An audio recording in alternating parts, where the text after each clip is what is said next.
Good afternoon everyone, कैसे हैं आप सभी लोग। मैं आर के महतो आप सभी का एक बार फिर से तहे दिल से स्वागत करता हूं आपके अपने परिवार बैंकिंग बाय रोजगार विद अंकित। प्यारे बच्चों, एक बार कमेंट करके बताइएगा आप सभी को ये वीडियो ठीक से ऑडिबल और विजिबल है। जल्दी से एक बार सभी स्टूडेंट्स कमेंट कर देना कि क्या आप सभी तक ये वीडियो ठीक से ऑडिबल और विजिबल है। फिर अपने सेशन को यहाँ शुरू करें। सभी को नमस्ते, नमस्कार, राधे राधे, जय श्री राम। ओके, तो प्यारे बच्चों, ये आप लोगों की बेटा चौपाल बैच की क्लास चल रही है। टॉपिक का नाम है आपका कंजंक्शन। क्या टॉपिक पढ़ रहे हैं आज हम? तो टॉपिक का नाम है कंजंक्शन। ठीक है, तो बिल्कुल नए सिरे से स्टार्ट करेंगे इस टॉपिक को। यहाँ से मैं ये मान करके पढ़ाऊंगा कि बेटा आप लोग बिल्कुल बेसिक से सीखने वाले स्टूडेंट्स हैं इस वाले टॉपिक में पर्टिकुलर, क्योंकि इससे पहले जितनी हमने क्लासेस कर लिया तो जाहिर सी बात है कि उतने से आप लोगों ने बहुत सारी चीजें तो सीखी ली होगी। नहीं नहीं, ठीक है, तो चलिए करते हैं स्टार्ट। फिर टॉपिक का नाम कंजंक्शन है। ठीक है, चलिए तो आज जो है इसके कुछ हम बेसिक्स पहले बेसिक फंडामेंटल कंजंक्शन का जान लेते हैं, सीख लेते हैं। ठीक है, देखो अब ध्यान से सुनना बेटा। कंजंक्शन, देखो इसके ना नाम के अंदर ही आपको इसकी मीनिंग समझ में आ जाएगी। नाम के अंदर इसकी मीनिंग छुपी हुई है। क्या है इसके नाम के अंदर इसकी मीनिंग? तो कन प्लस जंक्शन। क्या है बेटा? कन प्लस जंक्शन। जंक्शन का मतलब जानते हैं क्या होता है बेटा? जंक्शन का मतलब होता है कनेक्ट करना। जंक्शन का मतलब होता है जोड़ना, टू कनेक्ट। जैसे आप लोगों ने देखा होगा कि जो रेलवे स्टेशन होते हैं ना, उनमें कई जगह पे जंक्शन लिखा होता है। कई जगहों पे आपने सुना होगा जंक्शन लिखा होता है, जैसे Allahabad junction, Prayagraj junction, Patna junction, Panipat junction, Delhi junction, है ना, इस तरीके से। और कई जगह जंक्शन नहीं लिखा होता है। ठीक है, तो जंक्शन जहां नहीं लिखा, जैसे मान करके चलिए कि ये रेल की पटरी है। ठीक है, ये रेल की पटरी आ रही है।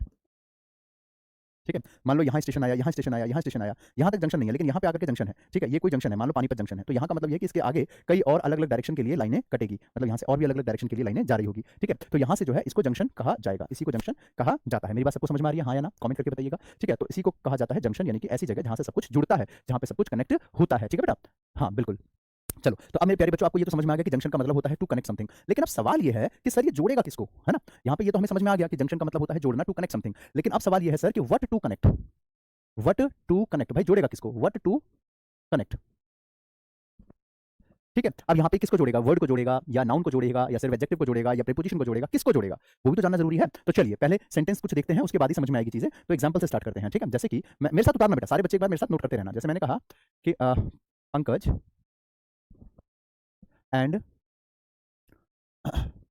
रजत आर बेस्ट फ्रेंड्स। ठीक है, Pankaj and Rajat are best friends, यानी ये दोनों के दोनों जो है बहुत तगड़े क्या है, दोस्त हैं। ठीक है, एक और लिया हमने एग्जांपल के रूप में सेंटेंस कि the manager admired me and you. ठीक, एक और लेते हैं, एक और एग्जांपल के रूप में सेंटेंस लेते हैं बेटा, जैसे हर uncle is poor but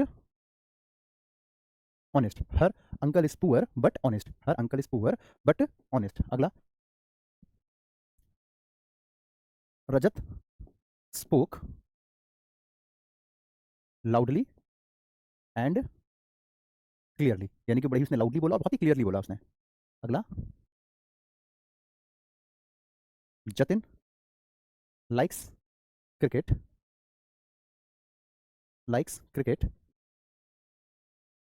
and his brother likes football. ठीक है, फुटबॉल। अब देखो बेटा, यहाँ पे जो है हमने इन सभी को इस तरीके से सेंटेंस में लिखा। अब इनमें आप ध्यान से देखिए कि कंजंक्शन कहाँ कहाँ है। हम्म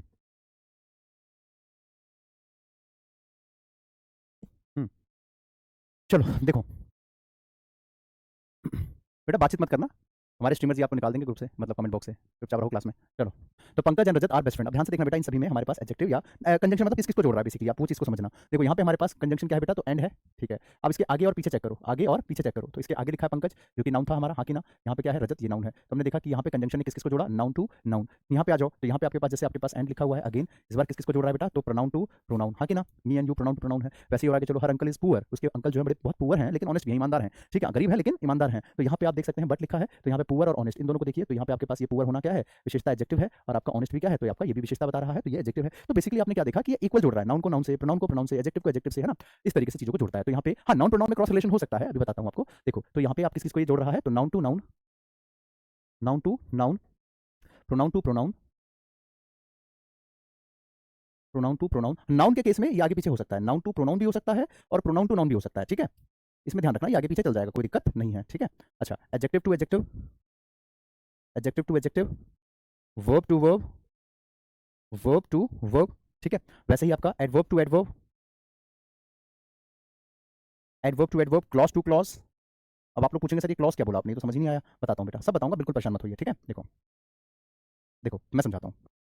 यहाँ पे देखो, मैंने आपको बताया कि नाउन और प्रोनाउन में क्रॉस रिलेशन चल जाएगा, बस नाउन और प्रोनाउन में, बाकी किसी में क्रॉस नहीं चलेगा रिलेशन। ठीक है, आगे अगर एडजेक्टिव को जोड़ रहा है तो एडजेक्टिव से ही जोड़ेगा, एडवर्ब से को जोड़ रहा है तो एडवर्ब से ही जोड़ेगा। ठीक है, मतलब आगे जैसा है पीछे वैसा ही रखना पड़ेगा आपको, ठीक है। जैसे यहाँ पे हमने कहा था कि उसके जो अंकल हैं वो बहुत ही पुअर हैं बट ऑनेस्ट भी हैं, बहुत ईमानदार हैं, मतलब पुअर है, गरीब है लेकिन ईमानदार है। तो यहाँ पे देखो पुअरली अगर होता, अगर यहाँ पे हमारा ऑनेस्टली होता या पॉवर्टी होता, जैसे यहाँ पे हर uncle is poverty but honest, तो कोई लॉजिक नहीं बनता, कोई सेंस नहीं आता भाई। एडजेक्टिव को एडजेक्टिव से जोड़ा जाएगा, ठीक है। नॉन प्रोनाउन में क्रॉस रिलेशन चल जाएगा, जैसे पंकज एंड आई, इस तरीके से है ना, पंकज एंड आई या पंकज एंड शी ऐसे करके हम बोल सकते थे, ठीक है। Me and Pankaj, me and Mohit, यानी कि noun to pronoun, pronoun to noun, मतलब नाउन प्रोनाउन के केस में आगे पीछे चल जाएगा, कोई दिक्कत नहीं है, लेकिन बाकियों में क्या इक्वल होना चाहिए। अब जैसे यहाँ पे देखो, यहाँ लिखा है एंड, लिखा है ना एंड लाउडली एंड क्लियरली, तो यहाँ पे आप देखिएगा एंड लिखा हुआ है तो आगे लाउडली है और यहाँ क्लियरली है, तो लाउडली क्या है, एडवर्ब है, और यहाँ पे आपके पास एडवर्ब है।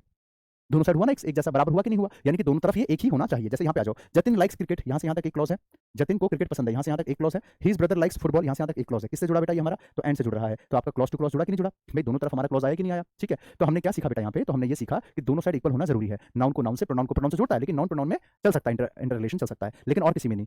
एडजेक्टिव को जोड़ रहा है तो एडजेक्टिव से, जैसे यहाँ पुअर बट ऑनेस्ट, वर्ब को जोड़ रहा है तो वर्ब से, अच्छा वर्ब का एग्जांपल नहीं दिया, जैसे मैं ऐसे बोल देता हूँ कि Sonam was dancing and smiling, यानी कि वो, या फिर Sonam was singing and smiling, वो दोनों काम एक साथ कर रही थी, तो हम बोल सकते हैं वर्ब टू वर्ब। वैसे adverb to adverb, loudly and clearly, वैसे आपका clause to clause, phrase to phrase, ठीक है। तो पहले थोड़ा सा बेसिक्स क्लियर होना चाहिए आपको, ताकि आपको मैं आगे सिखा सकूं कि क्लॉज क्या होता है आखिरकार, है ना, फ्रेज क्या होता है, ये सब चीजें आपको आगे मिलेगी। पहले आपको जो मेरे को ये बताना था, बेसिक्स आपको ये बताना था कि भाई हमारा कंजंक्शन का एक्चुअल में काम क्या होता है, ये आपको क्लियर हो गया, हाँ कि ना। कंजंक्शन का रियल में वर्क क्या होता है ये आपको समझ में आया, यस और नो, एक बार कमेंट करके बताइए। कंजंक्शन का एक्चुअल का काम था दोनों को जोड़ना, वो भी इक्वल में, ठीक है। यहां तक आपको सब कुछ समझ में आ गया होगा। अब आगे बढ़ो, देखो अब यहाँ पे क्लॉज को जानने के लिए, वैसे तो आप लोगों ने अगर कंडीशनल सेंटेंस पढ़ा हुआ है ना तो क्लॉज आपने वहां पढ़ा होगा, ठीक है, बट कंजंक्शन में तो पूरा जानना पड़ता है डिटेल में, तो बताते हैं आपको। देखो मैंने कहा कि Mohit sang a song,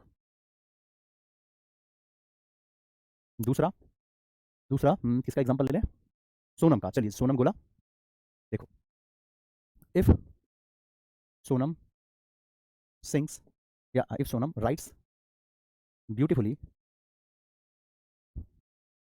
the teacher, the teacher will admire her, admire हर यानी कि उसकी तारीफ करेंगे, अगर वो अच्छे से लिखेगी, सुंदर सुंदर से लिखेगी तो टीचर उसकी तारीफ करेंगे, ठीक है। एक और, Jatin lives in Mumbai and पुलकित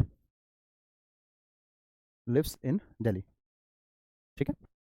देखो यहाँ पे इन सभी के अंदर, उतार लिया, करें स्टार्ट। देखो यहाँ पे इन सभी के अंदर देखो वर्ब हमें कुछ ना कुछ दिखेगा, जैसे यहाँ पे बात करें तो सेंग है, यहाँ पे राइट्स है, यहाँ पे आपका लिव्स है, यहाँ पे भी आपका लिव्स है, और यहाँ पे आपका विल एडमायर है, ठीक है। आ रहा है, देखो फर्स्ट वाले सेंटेंस में हमारे पास वर्ब सिर्फ एक बार है, फर्स्ट सेंटेंस में वर्ब केवल एक बार है, क्या है, सेंग। लेकिन बाकी में देखो सेकंड में हमारे पास दो बार वर्ब है, राइट्स और विल एडमायर, यहाँ पे भी दो बार है, लिव्स लिप्स, दो बार है ना, ठीक है। तो जहां पे हमारे पास बेटा सेंटेंस, सिर्फ सेंटेंस में वर्ब एक ही बार लिखा है, तो वहां पे तो क्लॉज कहने की जरूरत ही नहीं है, ठीक है। वहां पे तो कोई उसको ऐसा मल्टीपल क्लॉज वहां है नहीं, एक सिंपल सा सेंटेंस है वो, एक सिंगल क्लॉज से। लेकिन जहां पे मेरे प्यारे बच्चों एक से ज्यादा बार वर्ब आ रहा है, जैसे यहाँ पे मैंने आपको दिखाया कि एक से ज्यादा बार वर्ब दिख रहा है कि इफ सोनम राइट्स ब्यूटीफुली, यहाँ से यहाँ तक देखो हमारे पास पहला पार्ट हुआ सेंटेंस का, अपने आप में एक मीनिंग आ रही है इसकी कि अगर सोनम बहुत अच्छे तरीके से लिखती है, द टीचर विल एडमायर हर, तो टीचर उसकी तारीफ करेंगे, तो यहाँ पे द टीचर विल एडमायर हर, तो यहाँ से यहाँ तक हमारे पास जो है सेंटेंस का एक पार्ट आ गया, फिर उसके बाद यहाँ से यहाँ तक दूसरा पार्ट आ गया। तो सेंटेंस का ऐसा टुकड़ा या ऐसा हिस्सा जिसके पास अपना खुद का वर्ब होता है बेटा, उसी को क्लॉज कहते हैं, क्या बोलते हैं, तो क्लॉज कहते हैं। मैं अपनी बात को दोहरा रहा हूं, ठीक है, मैं लिखवा भी देता हूं, डोंट वरी। सेंटेंस का ऐसा हिस्सा, ऐसा पार्ट, ऐसा टुकड़ा जिसके पास अपना खुद का वर्ब होता है, उसे क्लॉज कहते हैं। मैं लिख रहा हूं यहाँ पे, नोट कर लेना, लिखो। हम्म,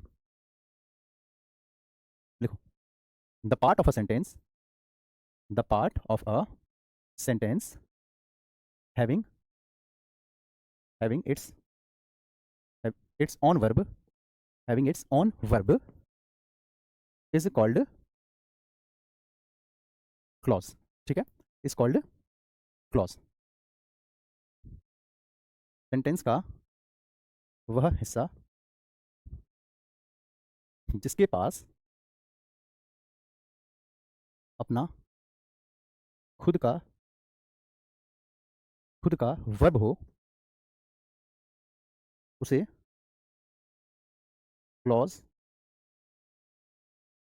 कहते हैं, ठीक है। सेंटेंस का वह हिस्सा, वह पार्ट, वह टुकड़ा जिसके पास अपना खुद का वर्ब होता है, उसे ही हम क्या कहते हैं बेटा, तो उसे ही हम क्लॉज कहते हैं, उसे ही क्लॉज कहते हैं, ठीक है। चलो नोट कर लिया, हम्म, चलो उतार लिया। तो बेटा आपने यहाँ देखा कि हमारे पास जो है ना ये क्लॉज था, ये क्लॉज था जतिन लिव्स इन मुंबई, ठीक है, and Pulkit lives in Delhi. तो यहाँ पे देख सकते हैं आप कि जतिन लिव्स इन मुंबई, यहाँ से लेकर के यहाँ तक हमारे पास एक हिस्सा था, जतिन लिव्स इन मुंबई एक हिस्सा, फिर पुलकित लिव्स इन दिल्ली दूसरा हिस्सा। तो यहाँ पे जतिन लिव्स इन मुंबई बेटा ये हमारे पास एक पहला क्लॉज हो गया, फिर उसके बाद ये हमारा दूसरा क्लॉज हो गया। दो अलग अलग हुए कि नहीं हुए भाई, दो हमारे पास अलग अलग क्लॉज हुए ना, वो एक अलग पार्ट हो गया, ये अलग पार्ट हो गया, ठीक है। चलो अब इन दोनों को देख रहे हो, कंजंक्शन जुड़ रहा है, ठीक है। तो अब मेरे प्यारे बच्चों, अब बच्चों अब बात करते हैं कि क्लॉज सर ये और क्या काम करता है, कितने होते हैं, या इसका काम क्या होता है, इससे एरर कैसे आते हैं, ठीक है, सब कुछ बता रहा हूँ। देखो क्लॉज बेसिकली बेटा हमारे दो तरीके के होते हैं, कितने होते हैं, दो होते हैं। एक होता है बेटा जिसको कहा जाता है इंडिपेंडेंट क्लॉज, और दूसरा होता है डिपेंडेंट क्लॉज। इंडिपेंडेंट का मतलब आज़ाद, इंडिपेंडेंट मतलब होता है आज़ाद, है ना। डिपेंड का मतलब जो आज़ाद नहीं है, जो दूसरे के ऊपर डिपेंड कर रहा है कि भाई वो आएगा तो इसकी मीनिंग आएगी, वो नहीं आएगा तो इसकी मीनिंग नहीं आएगी। जैसे मान करके चलिए मैंने सेंटेंस में कहा if he talk to me, if he talks to me, talks to me, I will help him, I will help him. If he talks to me I will help him, if he talks to me I will help him. अब देखो बेटा, इस sentence के अंदर मान करके चलिए अगर मैं इतना पार्ट मिटा दूं, मान लीजिए मैंने इतना हिस्सा गायब कर दिया, ये सेंटेंस का ये हिस्सा मैंने मिटा दिया, तो सेंटेंस पढ़ के देखो बेटा क्या बना, सेंटेंस ऐसा हुआ आई विल हेल्प हिम। ये अपने आप में पूरी मीनिंग दे रहा है, हाँ या ना, अपने आप में कंप्लीट मीनिंग है ना कि आई विल हेल्प हिम, तो ये अपने आप में पूरी मीनिंग दे रहा है, कोई दिक्कत नहीं है। लेकिन अगर मैं सेंटेंस में से इतना हिस्सा गायब कर दूं, इतना हिस्सा मैंने मिटा दिया और सिर्फ मैंने कहा कि if he talks to me, अगर वो मेरे से बात करता है तो, सिर्फ इतना हिस्सा अगर मैं यहाँ पढ़ता हूँ, तो ये अपने आप में क्या कंप्लीट मीनिंग दे रहा है, नहीं दे रहा है, ये अधूरा मीनिंग दे रहा है, जो कि इस पे डिपेंड कर रहा है, जो कि क्या हो रहा है, इस पे डिपेंड कर रहा है कि अगर ये लिखा गया तो इसकी मीनिंग आएगी, ये नहीं लिखा गया तो इसकी मीनिंग नहीं आएगी, ये गलत हो जाएगा। ठीक है, तो यानी कि हम कह सकते हैं कि ये वाला जो हिस्सा आया हमारा, ये एक्चुअल में क्या हो रहा है कि ये जो है ये डिपेंड कर रहा है किस पे, ये if he talks to me, ये हमारे पास जो है डिपेंड कर रहा है अगले वाले पे, यानी कि ये इसके बिना तो बनेगा ही नहीं, पीछे वाला अगर नहीं आया तो वो बनेगा ही नहीं, और ये इंडिपेंड है, ये हमारा इंडिपेंडेंट क्लॉज हो गया। अगर मैं और शॉर्टकट में सिखाऊं आपको या और आसान भाषा में बताऊं, तो आसान भाषा में ये है बेटा कि ये अपने आप में इनकम्प्लीट मीनिंग दे रहा था, इनकम्प्लीट मीनिंग देता है। आप चाहें तो पीछे वाला मिटा करके देख लो, पीछे वाला मिटा के पढ़ो, if he talks to me, तो अधूरी अधूरी सी मीनिंग दे रहा है। लेकिन अगर मैं आगे वाला मिटा दूं तो कोई दिक्कत नहीं है, कंप्लीट मीनिंग ही दे रहा है, कोई दिक्कत तो नहीं है ना। देखो कंप्लीट मीनिंग ही दे रहा था, ठीक है, कंप्लीट मीनिंग दे रहा है, यहाँ पे कोई समस्या नहीं है ऐसे में, है ना। तो यहाँ पे if he talks to me, अगर इतना बोल के कह दूं और इतना हटा दूं तो ये अधूरी थी, लेकिन अगर मैं आगे वाला मिटा दूं ना तो इसको कोई दिक्कत नहीं आएगी, ये जैसे पहले था वैसा भी है, ठीक है, अभी भी अपने आप में पूरा मीनिंग देता हुआ दिखाई दे रहा है। तो आपने क्या सीखा बेटा, तो सिंपल सी बात आपने यहाँ पे सीख ली कि हमारा जो इंडिपेंडेंट क्लॉज होता है ना वो इनकम्प्लीट मीनिंग वाला होता है, सॉरी इंडिपेंडेंट क्लॉज जो होता है वो कंप्लीट मीनिंग देता है, और जो डिपेंडेंट क्लॉज होता है वो इनकम्प्लीट मीनिंग देता है। सबको समझ में आ गया? अगर सबको समझ में आ गया है तो एक बार कमेंट बॉक्स में लिख दीजिए यहाँ तक क्लियर, ऑल क्लियर, या कुछ भी आप इमोजी बना के भेज सकते हैं, हार्ट भेज दीजिए या बुक भेज दीजिए या पेन भेज दीजिए, कुछ भी, जिससे कि मुझे कंफर्मेशन मिल जाए कि आप लोगों को यहाँ तक सब कुछ अच्छे से समझ में आ चुका है। तो डिपेंडेंट क्लॉज, इंडिपेंडेंट क्लॉज सब कुछ क्लियर है। चलो देखो, अब मैं आपको इसके आगे की बात बताता हूँ, ध्यान से सुनना बेटा। इसके आगे का प्रोसेस मैं आपको बताता हूँ। तो यहाँ पे मैंने आपको बताया कि क्लॉज आपका इंडिपेंडेंट और डिपेंड दो तरीके का था। तो इंडिपेंडेंट क्लॉज मतलब जो कंप्लीट मीनिंग देता है, डिपेंड क्लॉज जो अधूरी मीनिंग देता था, ठीक है, ओके। अब यहाँ पे मेरे प्यारे बच्चों, अब अगर आपको डिपेंड और इंडिपेंडेंट क्लॉज के बारे में जानकारी मिल गई, अब आप लोग अगर इतना सीख गए ना, तो आप सीखिए इस चीज को, टाइप्स ऑफ सेंटेंसेस।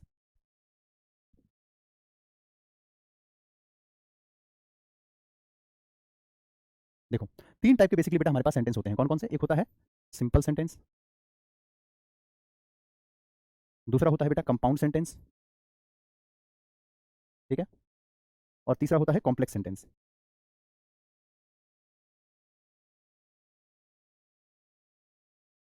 ठीक है।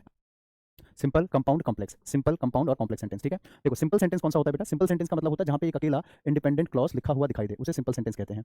जहां एक अकेला इंडिपेंडेंट क्लॉज दिखाई देता है उसे सिंपल कहते हैं। कंपाउंड सेंटेंस, कंपाउंड क्या होता है बेटा? जहां पे हमारे पास एक इंडिपेंडेंट हो और दूसरा दूसरा क्या हो? बोलो डिपेंड हो, यही सोच रहे हो? नहीं, ये भी इंडिपेंडेंट हो। दोनों ही अगर हमारे पास इंडिपेंडेंट इंडिपेंडेंट क्लॉज होते हैं तो ये हमारे पास हो जाता है बेटा कंपाउंड। और कॉम्प्लेक्स क्या होता है कि जहां पे एक इंडिपेंडेंट और दूसरा डिपेंड हो। लेकिन ये मत सोच लेना कि सर दोनों ही डिपेंड हो जाएंगे ना, ऐसा हो ही नहीं सकता, दोनों डिपेंड हो ही नहीं सकते ना, मीनिंग नहीं बनेगी। चलो उतार लो जल्दी से। देखो मैं फिर से बताता हूँ, अगर अकेला इंडिपेंडेंट दिखाई दे तो वो सिंपल सेंटेंस कहलाता है, दोनों ही इंडिपेंडेंट दिखाई दे तो कंपाउंड कहलाता है, और एक इंडिपेंडेंट और दूसरा डिपेंड दिखाई दे तो वो कॉम्प्लेक्स कहलाता है, यानी कि चीजें मुश्किल हो गई, कॉम्प्लेक्स हो गई, उसी को कॉम्प्लेक्स कहते हैं, ठीक है, डिपेंड और इंडिपेंडेंट, ठीक है। चलो अब जैसे इस क्वेश्चन की मैं बात करता हूँ, यहाँ पहला सेंटेंस था कि Mohit sang a song, Mohit sang a song, इस सेंटेंस की बात करते हैं। यहाँ पे देखो बेटा हमारे पास एक अकेला क्लॉज लिखा, एक अकेला ही वर्ब आ रहा है इसमें, तो हम कहेंगे इसको क्या बेटा? तो इसको कहेंगे सिंपल सेंटेंस। क्या कहेंगे बेटा इसको? इसको कहेंगे सिंपल सेंटेंस, ठीक है।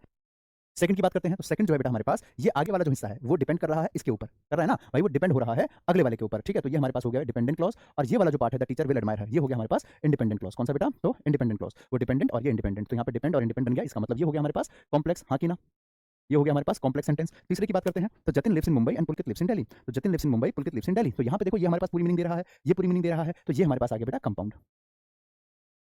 ये हो गया कंपाउंड, ठीक है। चलो क्लियर क्लियर क्लियर, हर्ष मौर्य बताइए जल्दी से। मैं तभी आगे बढ़ूंगा जब आप लोगों की तरफ से मुझे कंफर्मेशन मिल जाएगी कि यस सर आप समझ में आ चुका है अच्छे तरीके से, ठीक है। चलो अब देखो मेरे प्यारे बच्चों, आपको ये समझ में आ गया कि कौन सा कंपाउंड, कौन सा कॉम्प्लेक्स, कौन सा क्या होता है। अब यहाँ से ये वाला सेंटेंस आप देख सकते हो, यहाँ लिखा है if he talks to me I will help him, अगर वो मेरे से बात करता है तो मैं उसकी मदद करूंगा। तो if he talks to me, ठीक है, तो यहाँ से यहाँ तक देखो डिपेंडेंट था, और यहाँ से यहाँ तक आपका इंडिपेंडेंट है, तो डिपेंड और इंडिपेंडेंट ये कौन सा बन गया बेटा हमारा? तो ये बन गया हमारा कॉम्प्लेक्स। कौन सा बन गया बेटा? Complex sentence. कौन सा बन गया? कॉम्प्लेक्स। चलो क्लियर हो गया सभी को? डन डन डन, बढ़िया। आप लोग तो बहुत तेज बच्चे हो, एक ही बार में सब कुछ समझ में आ रहा है आप लोगों को, तो मतलब मुझे विश्वास नहीं हो रहा। जनरली ये वाला टॉपिक थोड़ा-सा मुश्किल होता है, तो जल्दी आता नहीं है, जो अपने आप को कमज़ोर समझता है ना स्टूडेंट, कि जो वाक़ई जिसकी इंग्लिश बहुत कमज़ोर होती है, तो वो बच्चों को जल्दी ये टॉपिक्स क्लियर होते नहीं है। लेकिन आप लोगों को अगर एक ही बार में क्लियर हो रहा है ना, तो ये अपने आप में बड़ी बात है। मतलब आप इसका मतलब बहुत टैलेंटेड हैं स्टूडेंट्स। आपके अंदर एक पढ़ने की वो है, एक कह सकते हैं एक ललक है। आप सभी स्टूडेंट्स पहले से ही अपने आप को प्रिपेयर करके बैठे हैं पढ़ाई करने के लिए। बहुत बढ़िया, शानदार। चलो आगे बढ़ता हूँ। अब देखो, how to find the error.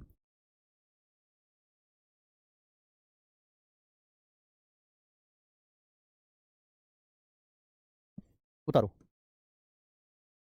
If she will come to me, I will help her. दूसरा, सपोज इफ यू या if your father comes late, what will you do.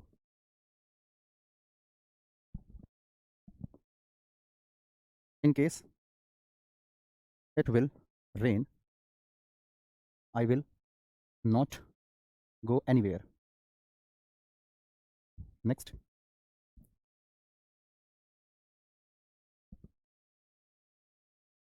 the principal will admire him if he will sing beautifully. एक और,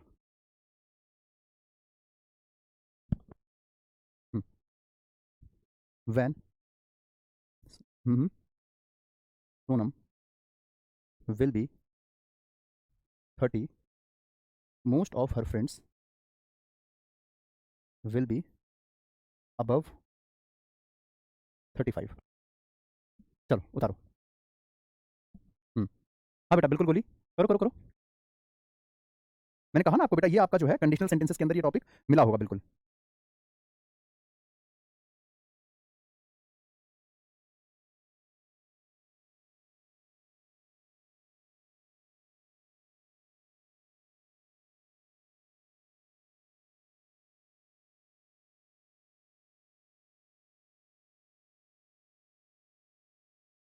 बेटा यहाँ पे error निकालना है, यहाँ पे डिपेंड इंडिपेंडेंट नहीं लिखना है। वो अभी मनु ने तो सारे सेंटेंस लिख दिए, डिपेंडेंट इंडिपेंडेंट। नहीं नहीं बेटा, यहाँ डिपेंड या इंडिपेंडेंट नहीं पूछा है मैंने। चलिए कोई बात नहीं। देखो मैं बताता हूँ, ये वाला टॉपिक बेटा आपको ना दो जगह देखने को मिलता है। ये टॉपिक एक तो कंडीशनल में भी आप पढ़ते हो इन चीज़ों को, और कंजंक्शन में भी, क्योंकि दोनों में ही इसका रोल होता है ना, तो इसलिए दो बार इस चीज़ को आपने देखा। राइट, आप सुनो ध्यान से। अब यहाँ पे बेटा आपका एरर कहाँ है वो मैं आपको बताता हूँ। देखो होता क्या है कि यहाँ पे, हाँ सुनो ध्यान से। यहाँ पे सबसे पहले तो हम ये देखते हैं कि कंपाउंड सेंटेंस, कॉम्प्लेक्स सेंटेंस या सिंपल सेंटेंस कौन सा है। ठीक है, अब if she will come to me I will help her, अगर वो मेरे पास आती है तो मैं उससे बात करूंगा, मतलब मैं उसकी मदद करूंगा। तो यहाँ पे देखो, if she will come to me, यहाँ से लेकर के यहाँ तक एक पार्ट हो गया, एक क्लॉज हो गया। आई विल हेल्प हर, ये दूसरा क्लॉज हो गया, हाँ कि ना, बिल्कुल सर हो गया, दो क्लॉज हो गए। ठीक है, आगे वाला जो है बेटा वो डिपेंड कर रहा है, यानी कि डिपेंडेंट क्लॉज है। डिपेंडेंट क्लॉज है, पढ़ के देख लो। अगर मैं पीछे वाला मिटा दूं तो क्या इसकी मीनिंग आएगी? पूरी नहीं आएगी, अधूरा सा लग रहा है, डिपेंडेंट क्लॉज है। ठीक है, अच्छा उसके बाद आगे वाला मिटा दूं तो ये पूरा है अपने आप में, तो ये आपका इंडिपेंडेंट क्लॉज है, हाँ कि ना, ये इंडिपेंडेंट क्लॉज हो गया, हाँ कि ना। ठीक है, तो आपको बस इस बात का ध्यान रखना है बेटा, एरर इसमें ये है छोटा सा, एरर इसमें छोटा सा ये है बेटा कि जो डिपेंडेंट क्लॉज होता है, देखो इस बात को स्टार बना के, कि dependent clause can never be made, इन फ्यूचर टेंस। ठीक है, डिपेंडेंट क्लॉज कभी भी फ्यूचर टेंस में नहीं बन सकता, डिपेंडेंट क्लॉज फ्यूचर टेंस में नहीं बनाते। ठीक है, अब जैसे आपके पास ये सेंटेंस है कि she if she will come to me I will help her, तो यहाँ पे आप देख सकते हैं कि ये डिपेंडेंट क्लॉज था हमारा, हाँ कि ना, ये डिपेंडेंट क्लॉज हो गया था। तो डिपेंडेंट मैंने कहा था फ्यूचर में नहीं बनाना, तो यहाँ पे क्या करेंगे सर, तो विल काट देंगे, क्या करेंगे, विल काट देंगे। तो सर क्या सिर्फ विल काटने भर से काम चल जाएगा? बताओ, क्या सिर्फ विल काटने से ही काम चल जाएगा? नहीं सर, विल काटने भर से काम नहीं चलेगा। यहाँ पे हमको क्या करना पड़ेगा कि शी के हिसाब से कम की जगह पे कम्स आ जाएगा, कम की जगह पे क्या आ जाएगा बेटा, तो कम्स आ जाएगा। ठीक है, ऐसे करके if she comes to me, if she comes to me ऐसे करके आ जाएगा, if she comes to me. क्यों आया? क्योंकि बेटा ये सिंपल प्रेजेंट टेंस था, है ना, सिंपल प्रेजेंट टेंस था, इसलिए कम की जगह पे कम्स का यूज करना पड़ेगा। ठीक है, अगला आप कोशिश करेंगे, एक बार ट्राई करेंगे। चलो मैं एक बार साइड हो जाता हूँ, आप लोग ट्राई करो। बेटा कॉम्प्लेक्स सेंटेंस सारे ही हैं सारे ही हैं बेटा।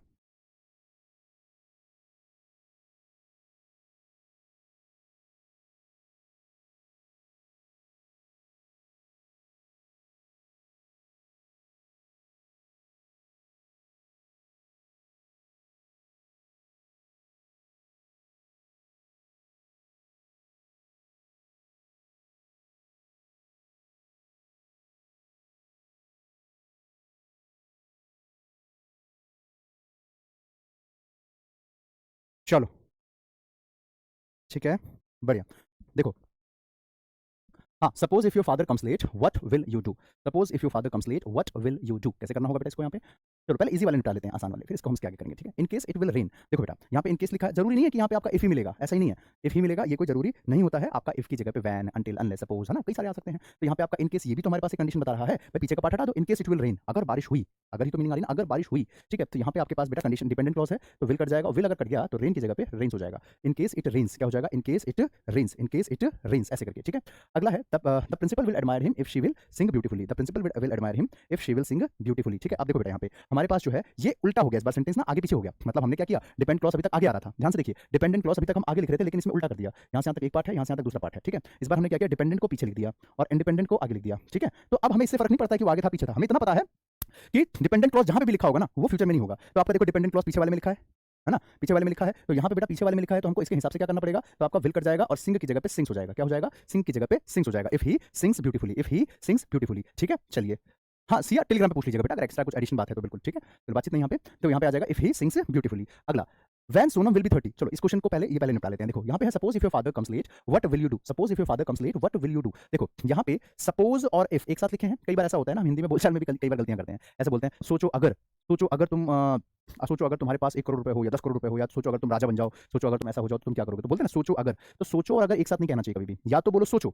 और या तो कहो अगर, एक ही चीज आ सकती है दो में से, एक साथ दोनों मत लगाओ कभी भी, ठीक है। और इंग्लिश में देखो, हिंदी में सुनने में भी अच्छा लगता है लेकिन गलत होता है, ऐसा करना नहीं चाहिए हमको, ठीक है। तो आपको क्या करना होगा बेटा, यहाँ पे ध्यान रखना है कि देखो suppose if, in case, when, until, unless, etc. can't be used together, can't be used together, ये एक साथ यूज नहीं किए जा सकते, ठीक है। ये एक साथ यूज नहीं किए जा सकते, can't be used together, ये एक साथ यूज नहीं किए जा सकते, ठीक है। बिल्कुल सही है, पूछ लो क्या दिक्कत है, ठीक है। तो यहाँ पे एक साथ यूज नहीं होंगे, तो आप यहाँ पे कैसे करना होगा इसको, देखो मैंने कहा सपोज इफ, तो सपोज और इफ में से किसी एक को काटना है। अब आपसे मैं पूछता हूँ कि आप बताओ सपोज को काटना चाहिए या इफ को काटना चाहिए, बताओ मुझे, मैं आपसे सवाल कर रहा हूँ, सपोज काटें या इफ काटें। आप कहोगे कि सर दोनों में से ही ठीक लग रहा है, अगर हम यहाँ से इफ काट दें तो भी सेंटेंस ठीक है, suppose your father comes late, कोई दिक्कत नहीं। अगर हम सपोज काट दें तो भी सेंटेंस सही है, if your father comes late. देखो दोनों में से किसी को भी हटा दो तो सेंटेंस, दोनों में से किसी को भी हटाओ तो सेंटेंस सही है। तो अगर कभी ऐसा हो रहा है बेटा कि आप दोनों में से किसी को भी हटाने से सेंटेंस सही आ रहा हो, ध्यान से सुनो इस लाइन को, अगर ऐसी सिचुएशन हो रही है कि दोनों में से आप किसी को भी हटाओ और सेंटेंस सही बन रहा हो, तो हमेशा याद रखो बेटा, फिर उस केस में क्या करते हैं, ग्रामर का नियम होता है कि पहले को बचाओ दूसरे को उड़ाओ, पहले को बचाओ दूसरे को उड़ाओ, ये नियम होता है ग्रामर का। अब ऐसा क्यों है, नियम क्यों है वो भी मैं आपको बताता हूं, बस शर्त इतनी याद रखना कि दोनों में से किसी को भी हटाने से सेंटेंस सही आ रहा होता है, तो पहले को बचाओ दूसरे को उड़ाओ, ये नियम है। अब ऐसा नियम क्यों है, क्योंकि देखो इंग्लिश के अंदर या दुनिया में किसी भी भाषा को देखो आप, वो लेफ्ट टू राइट की तरफ चलती है, कोई भी भाषा देखो सिवाय उर्दू के। उर्दू आपने देखा होगा ऐसे चलता है, वो राइट से स्टार्ट होता है, लेफ्ट की तरफ भागता है वो, है ना, इस तरीके से वो लिखा जाता है, कभी भी आप नोटिस करना, कभी देखा ना उर्दू लिखते हुए तो वो ऐसे चलता है। लेकिन इंग्लिश, हिंदी कोई भी आप देख लो तो वो लेफ्ट से राइट की तरफ चलती है, ऐसे ऐसे करके वो चलता है, ठीक है। तो यही रीजन होता है इसके पीछे कि पहले को बचाओ दूसरे को उड़ाओ, क्यों, क्योंकि भाई वहां पे हम किसी को भी काटें सेंटेंस हमारा फिर भी ठीक ही होगा। समझ में आई बात, बिल्कुल ठीक है बेटा। सेंटेंस लिख दो एक बार, सिया क्या पूछ रहे हैं आप, if plus head plus V3 मैंने कंडीशन में पढ़ाया था, if plus head plus V3, तो आपका दूसरे वाले पार्ट में आपका would plus head plus V3, तो वुड की जगह आप कुड माइट कुछ भी लगा सकते हो, बिल्कुल वुड का ही आपका माइट लिखा होगा, बिल्कुल तो सही है, कोई दिक्कत नहीं है। वो कंडीशनल का पार्ट है, यहाँ पे मैं पूरे कंडीशनल में घुस नहीं सकता ना, अगर मैं यहाँ पे माइट का, वुड का, शुड का सारा रूल बताने लग गया तो कंडीशनल टॉपिक ही पढ़ाना पड़ जाएगा। यहाँ पे मैं आपको क्लॉज उतना ही पढ़ा रहा हूँ ना जितना कि कंजंक्शन में जरूरत है। तो यहाँ पे आज की क्लास में मैं पहले आपको क्लॉजेस का थोड़ा सा बेसिक्स में करवा रहा हूँ ताकि आप लोगों को आगे पढ़ने में दिक्कतें ना आए, है ना। क्लॉज पढ़ लिया फिर कंजंक्शन को समझने में, जानने में, सीखने में दिक्कत नहीं आएगी। अब ये क्वेश्चन है कि when Sonam will be 30 most of her friend will be above 35, जब सोहन 30 साल की हो जाएगी तो उसकी फ्रेंड 35 की हो जाएगी। अब इसको कैसे करना होगा, देखो मैं आपको बताता हूँ। देखो जैसे मैंने सेंटेंस कहा था, if Pulkit will come to me, comma I will help him. Just मान लो ये सेंटेंस मैंने कहा, if Pulkit will come to me I will help him, ये सेंटेंस है, ठीक है बेटा। तो अब मैंने कहा था कि भाई यहाँ पे हमारे पास जो है ना, इफ पुलकित विल कम तो हमारा फ्यूचर है, नहीं आना चाहिए, ठीक है। तो यहाँ पे कम की जगह पे कम्स हो गया था, क्यों, क्योंकि देखो हमारे पास वर्ब की कुछ इस तरीके से फॉर्म होती है, वर्ब की फर्स्ट फॉर्म, सेकंड फॉर्म और थर्ड फॉर्म, ऐसे करके फॉर्म बनती है, वर्ब की फर्स्ट, सेकंड और थर्ड फॉर्म। जैसे गो, सेकंड फॉर्म क्या होती है बाबू इसकी, वेंट, थर्ड फॉर्म क्या होती है बेटा, तो गॉन। इसी गो को हम गोस बोलते हैं ना, ही शी इट के साथ, वैसे ही एक और लेते हैं ईट, एट, इटन, और इसी ईट को हम ईट्स बोलते हैं ही शीट में, वैसे ही राइट, रॉट, रिटर्न, और इसी राइट को हम राइट्स बोलते हैं ही शीट के साथ, ठीक है। उसी तरीके से कम, केम और कम, और इसी कम को हम कम्स बोलते हैं ही शीट के साथ, ऐसा ही होता है ना, इसी तरीके से लिखा जाता है ना, इसी तरीके से लिखा जाता है। तो प्यारे बच्चों, जब हमारे पास इसका एक सिंपल सा एक नियम होता है कि जब हमारे पास कहीं पे भी कोई मॉडल आ जाए या इवन वर्ब की फोर्थ फॉर्म भी बता देता हूँ। वर्ब की जो फोर्थ फॉर्म होती है ना, तो ये जो ब्रैकेट के बाहर लिखा है, ये जो ब्रैकेट के बाहर गो, ईट, राइट, केम, इन सबको कहा जाता है बेस फॉर्म, और जो ब्रैकेट के अंदर लिखा है इनको कहा जाता है सेकेंडरी फॉर्म। तो याद रखो वर्ब की जो फोर्थ फॉर्म होती है वो क्या होती है, बेस प्लस में आईएनजी। बेस के साथ हमेशा आईएनजी आता है। आपने कभी ऐसा नहीं सुना होगा कि आपका गोस के साथ आईएनजी, गोजिंग कभी सुना है? नहीं। गो के साथ आईएनजी गोइंग होता है, ईट के साथ आईएनजी ईटिंग होता है, राइट के साथ आईएनजी राइटिंग होता है। कभी भी आपने राइट्स के साथ नहीं सुना होगा। वैसे कम के साथ आईएनजी कमिंग होता है, कम्स के साथ कभी आईएनजी नहीं होता, कमसिंग कभी नहीं होता। ठीक है। अच्छा, दूसरी बात बेटा क्या सीखने वाली है यहाँ पे, कि जब भी इंग्लिश में कोई मोडा लिखा जाता है ना, तो उसके साथ में हमेशा वर्ब की फर्स्ट फॉर्म या ये कहें वर्ब की बेस फॉर्म ही आनी चाहिए। वर्ब की कौन सी फॉर्म ही आनी चाहिए हमेशा? तो वर्ब की बेस फॉर्म का ही यूज होना चाहिए, चाहे कुछ भी हो जाए। ठीक है, दुनिया यहाँ की वहाँ हो जाए, इस रूल को कोई तोड़ नहीं सकता। ठीक है। अब जैसे यहाँ पे आप देखिए कि हमारे पास इफ लिखा है या विल लिखा था, तो विल है तो कम था, है ना। जैसे शी विल गो होता है, शी विल गोज, तो शी विल गो, जबकि शी सिंगुलर है, गोज आता है शी के साथ, लेकिन विल की वजह से गो। शी विल गो ना कि गोज, शी विल ईट ना कि ईट्स, शी विल राइट ना कि राइट्स, शी विल कम ना कि कम्स, है ना। तो जब भी मोडाल आ जाए तो हमेशा वर्ब की बेस फॉर्म आती है। अब यहाँ पे मैंने कहा कि भाई हमारे पास जो है ये इफ आ रहा है, आपका विल कट जाएगा। क्यों कट जाएगा? क्योंकि फ्यूचर टेंस था, तो आपका विल तो कट जाएगा। विल कटना है, सही काम तो नहीं चलेगा ना, इसके आगे क्या करना होगा? तो विल तो कट गया, लेकिन अब विल की वजह से जो कम था वो कम्स बन जाएगा। क्यों? क्योंकि भाई विल तो कम तो तभी तक था ना जब मोडाल आ रहा था, तो मोडाल है तो बेस फॉर्म, मोडाल हट गया तो पुलकित के हिसाब से लेगा वो। पुलकित सिंगुलर है तो कम्स आ गया, प्लूरल होता तो कम ही रहता। समझे? अच्छा, अब इस पे आ जाओ। यहाँ लिखा है when Sonam will be 30, most of our friend will be over 35। अब देखो वैन सोनम विल बी 30, ये हमारे पास हो गया हमारा डिपेंडेंट क्लॉज। अब यहाँ पे जो बी लिखा हुआ है, ये हमारे पास वर्ब की कौन सी फॉर्म है? बी जो लिखा हुआ है ये भी वर्ब की फॉर्म होती है। कैसे? तो फर्स्ट फॉर्म होता है बी, सेकंड फॉर्म होता है बेटा आपका वॉज वर, और थर्ड फॉर्म होता है आपका बीन। क्या होता है? बीइंग। और इसी बी को हम इजेमार बोलते हैं। ठीक है, इसी बी को इजेमार बोलते हैं, हाँ कि ना? ठीक है। और इसी बी का बीइंग बनता है, आपने देखा होगा। ठीक, तो जब हमारे पास मोडाल लिखा हुआ था तब तो हमारे पास ब्रैकेट के बाहर वाला हिस्सा था, ईट, गो, कम था ना, कम। लेकिन जैसे ही मोडाल हट गया तो ब्रैकेट के अंदर वाला लिखना पड़ता है, फिर गोज, कम्स, ईट्स, राइट्स। वैसे ही यहाँ पे आ जाओ, यहाँ पे था हमारा, तो जब तक मोडाल था तब तक तो बी लिखा था, वर्ब की बेस फॉर्म थी बी, है ना, व्हेन शी विल बी 30। ठीक है, लेकिन अगर मोडाल हट गया तो ये जो बी है ये अपने आप ही चेंज होकर क्या बन जाएगा? इजेमार बन जाएगा। तो ये इजेमार में से इज आ जाएगा, व्हेन सोनम इज 30। कैसे? When Sonam is 30, most of our friend will be above 35। ऐसे करके हमारा सेंटेंस बनेगा। एक बार कमेंट करके बताइए, क्लियर हुआ सभी को? ये कैसे करके आया? देखो, जब तक विल लिखा था तब तक तो बी बेस फॉर्म होती है, लेकिन विल कट गया तो बी अपने आप ही चेंज होकर इज एम आर, मतलब जो सब्जेक्ट होगा वैसे ले लेगा अपने हिसाब से। सब कुछ समझ में आ गया? जल्दी से बताइए, फटाफट से कमेंट कीजिए, जल्दी जल्दी बताइए बेटा। अगले सर का भी टाइम हो रहा है, अगली क्लास का भी टाइम हो रहा होगा, तो क्लास छोड़नी पड़ेगी ना हमें उस हिसाब से। चलो, done. Yes sir, clear. Okay बेटा, तो उम्मीद कर रहा हूँ आप आज जो भी मैंने चीज़ आप लोगों को पढ़ाई है आप लोगों को बहुत बेहतर तरीके से समझ में आ गया है। ठीक है, बाकी अगली क्लास में इसके आगे चलेंगे। और आपसे एक बस शिकायत है छोटी सी, आप लोग ना मेरे सुबह जो एडिटोरियल की क्लास होती है उसमें आते नहीं हो यार, उसमें जरूर आया करो। और दोपहर 11 बजे मेरी रोज मेरी मतलब सॉरी दोपहर 2 बजे भी क्लास होती है, लेकिन कल सैटरडे है तो कल कुछ स्पेशल ला रहा हूँ मैं। तो कल क्या स्पेशल है? तो कल स्पेशल ये लेके आ रहा हूँ बेटा कि कल जो है पूरे वीक में जितना भी हमने एडिटोरियल पढ़ा, पूरे वीक में जितना भी हमने वो क्या पढ़ा, उन सभी का निचोड़, पूरे सभी का निचोड़ मैं लेकर के आ रहा हूँ कल दोपहर कितने बजे? कल 11 बजे। ठीक है, दिन में 11 बजे वो क्लास होने वाली है, बहुत शानदार क्लास होगी, सभी बच्चे जरूर आइएगा। ठीक है, चलो मिलता हूँ फिर बेटा आपसे नेक्स्ट क्लास में। तब तक के लिए सभी को bye, take care, keep learning, keep growing. जय हिंद, जय भारत। और सुबह 8 बजे एडिटोरियल में जरूर जुड़ा करो। Thank you very much.